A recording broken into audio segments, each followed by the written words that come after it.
Hi everyone, I'm Shaylin here with Reedsy. Today we're going to be talking about working with a professional editor. So this week, both our videos are going to be on this topic. In this one, I'm going to be walking you through the process of working with a professional editor.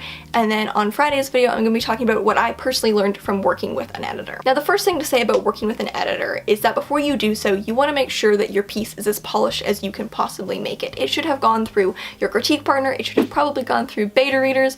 It should have gone through multiple drafts, multiple edits. You want to make it as clean as you possibly can. Now, there are a lot of reasons for this, but first of all is you'll just get more out of it.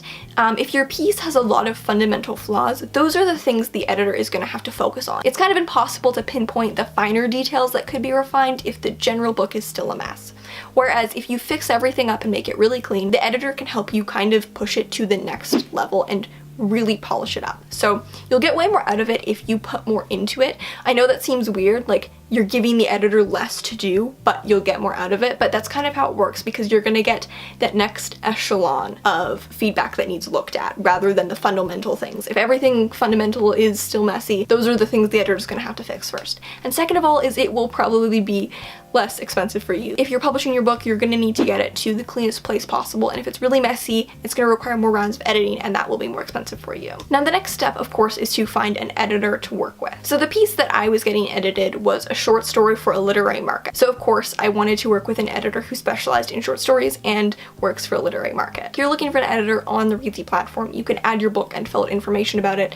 It's very easy. You can send quotes to up to 5 different editors. When you're sending an editor a request for a quote, you can fill out information about your project, fill in dates for when you need the quote returned by, as well as when you want the project completed, and then the editing services that you will require. And then there's other information like your manuscript's length, mine was very short, and the genre. Then beyond this, there's more information you can fill out about the book. Because my piece was a short story, I didn't have much, but you can introduce yourself as well as your project, and if your project is longer and it's a novel, you might have a lot more to say to give the editor an idea of what the book is about. There's not much you can really say about a short story out of context, and this was just a quick example. In the actual brief, I filled out more information about myself and everything. And of course, if you're writing a novel, you might actually have more to fill out about the characters. I didn't really have much to say about this since the piece was so short. Then you can also attach a sample of your work. Mine was the majority of the story actually because the story was relatively short, but if it's a novel, it's just going to be a little sample. And once you've done all that, then you can submit the brief and request the quote. Once you and an editor have agreed on a quote as well as the project's time frame, so the start and end points, then you can send over your project and the actual editing exchange begins. So the editor that I worked with was James Magnac. He was fantastic. I'll get more into kind of the specific details of what editing meant for my specific piece in the video on Friday, but this is more of an overview of what the editing process looks like. So I sent James my piece. It was a short story of around 5,000 words, under 5,000 words.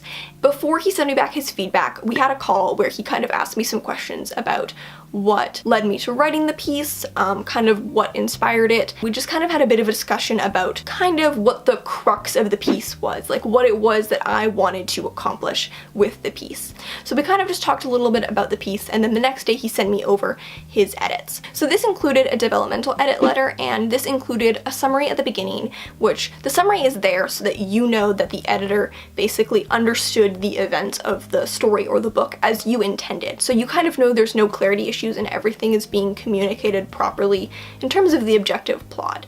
And then also kind of an overview, generally outlining the strengths and weaknesses of the piece, and then a longer edit letter, which was a few pages long, detailing some suggestions and kind of pinpointing specific areas that needed more work. So along with the developmental edits, there was also a soft copy with line edits. So the line edits did have some notes on wording and stuff like that, but also more developmental notes, so pinpointing where issues that he had brought up in his developmental edit letter were apparent within the piece, as well as noting things that could maybe be expanded on a little more or heightened a bit in the narrative. So for example, this idea could be expanded a little more, or this idea is apparent here, but it could be threaded more throughout. So after I looked at everything, I started having to think about what I might want to do with the piece, and also kind of thinking about areas where I was still a little confused. But I kind of started to just plan out my revisions and different ideas that I had for what I might want to do with the piece. So after that, I had another call with James where I asked him more specific questions that I had after I had gotten his edit. So primarily for me, this was kind of bouncing off ideas that I had for the revisions and kind of saying, okay, so this was a problem that was identified. This is a possible idea of how I might fix that. Do you think that that is addressing the issue? Stuff like that. And I think that that is a great thing to keep in mind if you are working with an editor, and it is ask questions. I think it's kind of like getting a haircut. If you don't say specifically what you want, the hairdresser is not going to know what you want, and you're probably not going to get the haircut that you wanted. It's kind of the same thing working with an editor. While you're there, ask the questions that you have so that you get the most out of the edit that you possibly can. If you have a question, ask it now. If you're working with an editor, remember, you're hiring this person to help you make this piece stronger.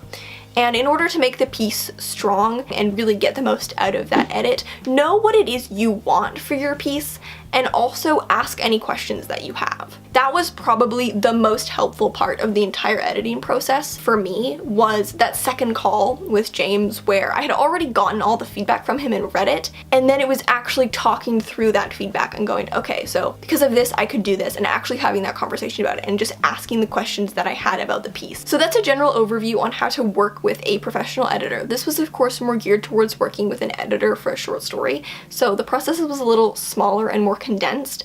All in all, it was about a 3-week process. Of course, it's going to be probably a longer process and a much bigger process if you're working with an entire novel. So that's everything for this video. On Friday, I'm going to be talking more about my specific editing process and what I took away from that. Thank you so much for watching, and remember to subscribe for new writing, editing, and publishing videos every Tuesday and Friday. Until next time.